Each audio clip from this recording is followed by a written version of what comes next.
Hey guys, how's it going? Welcome to my second project walkthrough. So due to overwhelming popular requests, we're gonna go do a walkthrough for my track Clear with Exede. So really excited to show you guys some of the tips and tricks in this one. And yeah, again, as always, if you have any questions, ask in the comments. If you like this content, please slam that like button. It lets me know what types of content to create and what not to. So anyways, let's jump right in. So yeah, so the song is essentially a future-based track, but it's a lot slower than average. So here you can see we're at 120 BPM or 122 BPM versus 140.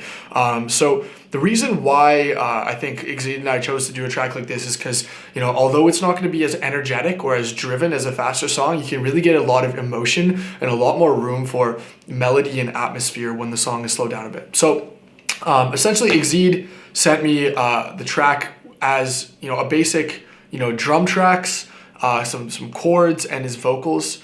It sounded something like this. Let's see if we can find it. Waves roll up in the ocean, crashing sand in slow motion. All the music blurring, I can't hear you speak. Touch your lips and you're smiling, play it back. So yeah, that's more or less how it sounded at first. There was a lot of heavier aspects that Exede did a great job on as well, like the drop that we ended up kind of changing, but the core of what he sent that I ended up keeping was this part here.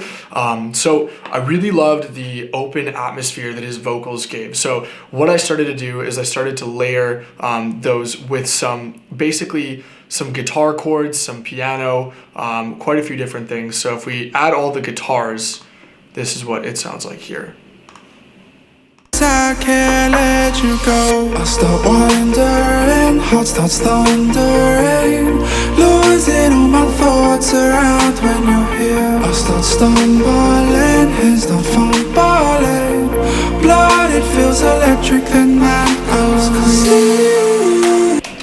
So yeah, a couple of those at the end were also part of the original stem that Exede sent me, but you can really tell it just thickens up the sound while still making the focus that really nice atmospheric pad that Exede sent with his vocals. So that is basically the main verse idea. Once that's added in with a couple more drums, that would sound like this.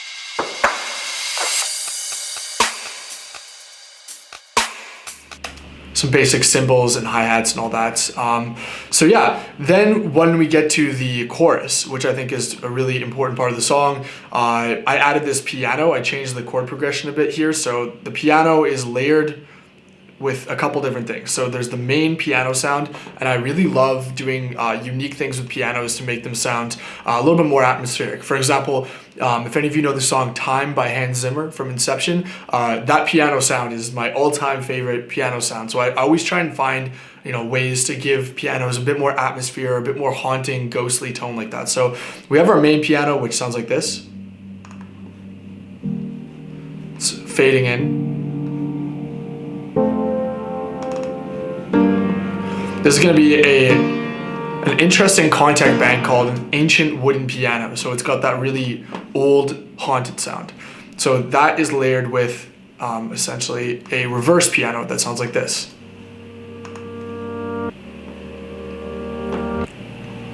Together.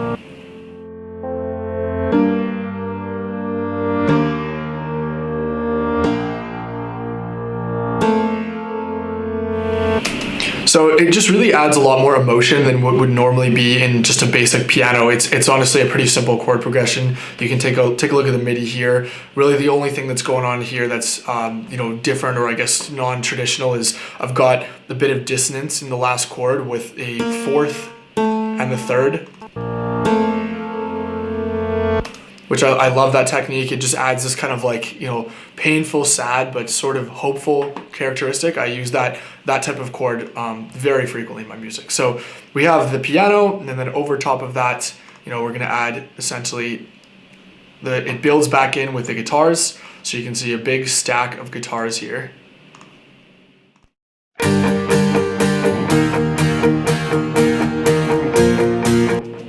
So what that is that's one stereo acoustic guitar, but then what my technique is for the electric is I'll have each note of the chord played in a different part of the stereo field, which just creates this awesome, really big jangly effect. That sounds like this. We'll start to fade them in one by one.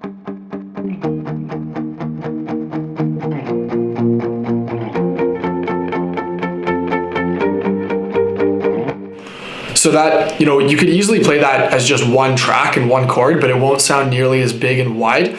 And because all of the notes are slightly different off time, they're going to create also this really, jangly, kind of loose and natural and organic feel, which I really try to go for with almost all my music. So that brings us to the drop. So the drop basically is a mix of drum kits from myself and Exede. So like I mentioned, I think before, so Exede's drums are going to be down here. So he had the kick for this one.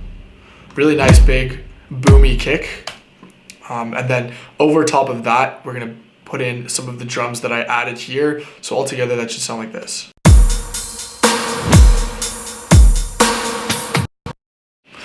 Yeah, so basically the aspects of the drums here, we've got, again, I showed this in the last tutorial. I really love ride cymbals and splash cymbals.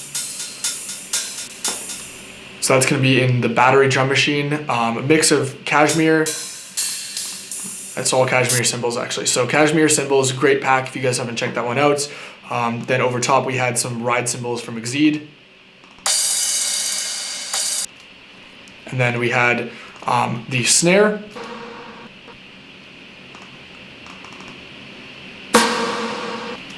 Very big reverby snare. Kind of adds like quite a amount of energy because it's tuned to the main note in the track, but it's also very, very compressed in the sense that it's just gonna hit really hard. And then we have these little short tom sounds that I added in. So what those do is they're just little, again, same as the last Alone Tonight breakdown, I really like adding sharp, punchy transients that aren't a kick or a snare to add rhythmic groove to a track. So that's what we did there. Next up, over top of those, we have the vocal chops. So I made this actually by chopping up Exede's voice. And again, I've bounced it to audio as the chain was pretty big, but I used a formant shaping effect on it, which sounds like this. And then that last part loops there, and then that's going to be layered with essentially more chops that aren't formant shifted from his voice. So I almost always do my vocal chops like this. I'm going to do a tutorial on how I do my vocal chops, but I almost always do them like this on the grid, and then I will bounce them down, retune them within Melodyne, and then bounce them down to a simple audio chain like this. So the fill here. That way, you get the contrast between the low vocal and the high vocal, which I quite. So always like to chop vocals from, the original a cappella of the track I'm working on. I just find it ties it together better there. Underneath that, so we're going to have the chord stack. So same principle as Alone Tonight. In fact, it even uses a couple of the same sounds. So the stack all together is going to sound like this.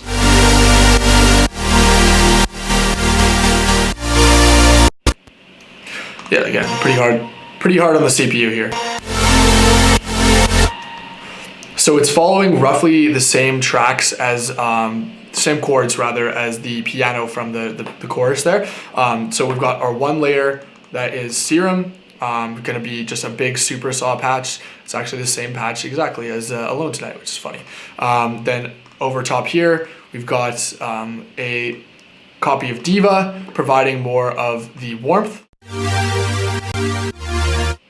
Again, this was before I moved to an analog setup, but this is a very simple chorusy saw patch. If you take off the chorus,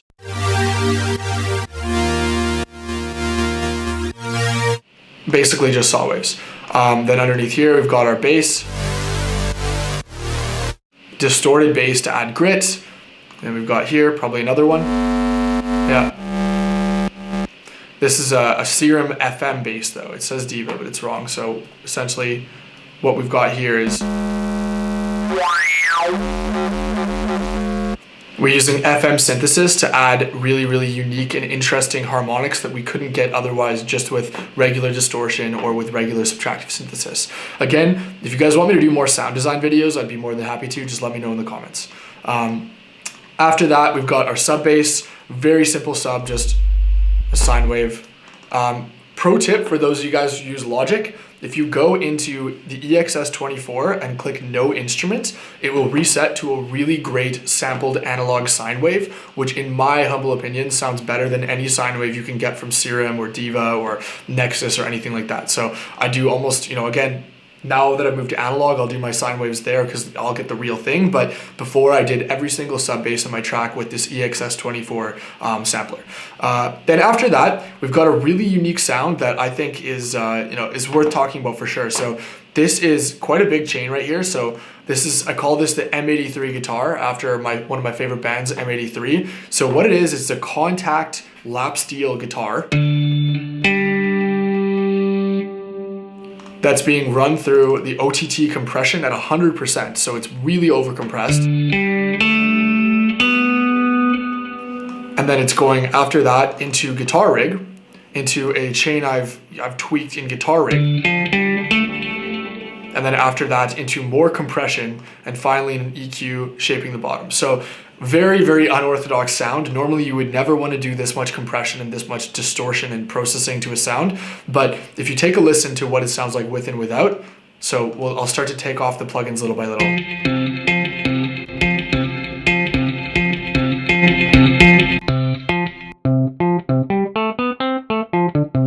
This is a completely different sound. So it's a very smooth, jazzy sound.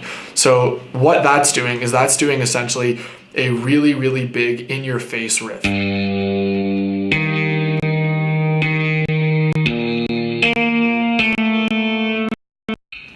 Ah, man. Gotta get a faster computer here. Alright, apparently that's not gonna play, but you've got the bends at the end there. So pitch bends are a really great way to create emotion here. So what you wanna do for sure is take a look at if you can make a note bend up to the next note you want to play in the melody, oftentimes doing that will add more motion and movement than just changing the note in MIDI. So what I really like to do is at the end of a drop or right before a drop, do a pitch bend to pitch bend into the root note of the chord. So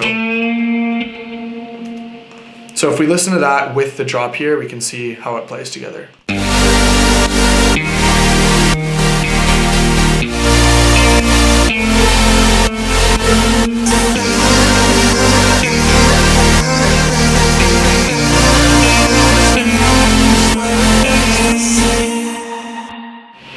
Yeah, there you go. So that's more or less the drop. I guess the final thing to talk about here would be the outro. Again, I always like to do really nice kind of guitar heavy outros, and this one is no exception. So the outro is going to be this section here.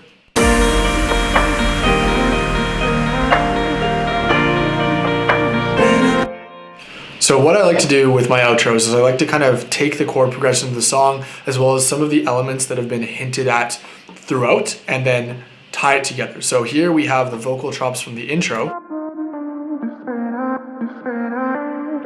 which Exede actually made those. He had the idea to tie it together melodically with his own voice, and we use these chops that he made in the intro and the outro. So that's going to be layered with a piano.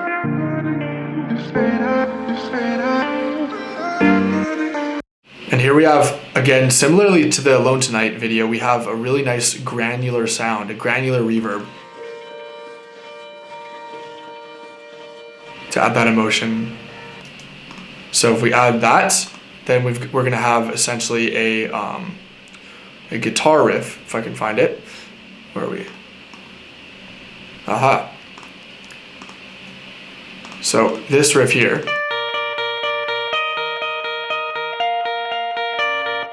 It's mirroring what has been played before in the last chorus, which also in itself mirrors Exede's vocal. So what I really liked about that, 'cause baby I'm at ease with you next to me. We're drawing pictures in the sky.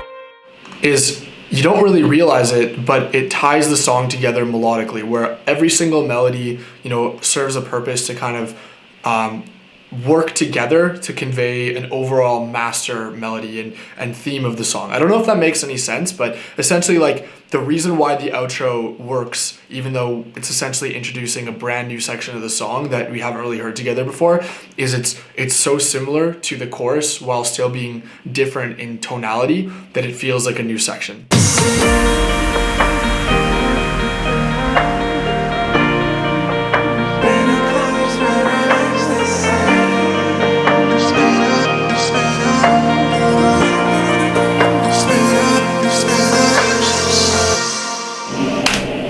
Anyway, that's the track. Hope you guys enjoyed it. Sorry about the CPU delays there. A bit of a big project, as you can tell. This one had quite a few tracks, over 100 I think at one point before I bounced a lot of things down. But yeah, final thing to touch on, and I'll do a full separate video on this, is my mastering chain. So I really love the glue compressor from Cytomics, the Ozone 9, and I use Ozone on everything. I could do a whole tutorial on Ozone, but Ozone 9 with this particular chain, using vintage tape saturation, some stereo imaging, some dynamic compression, excitement, equalization just to cut out the very low, a vintage limiter, and then finally my favorite limiter in the world right here. Shout out to Audion. I heard that he uses this one, so I've been looking into it since then.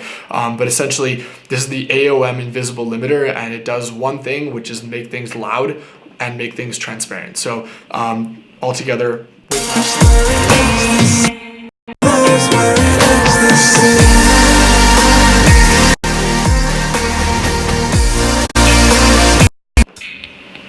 and that's a wrap, I guess. So anyway, thank you guys so much for watching. Gonna be doing more tutorials soon here. Hope you enjoyed. Let me know if you have any questions in the comments below, and until then, peace out.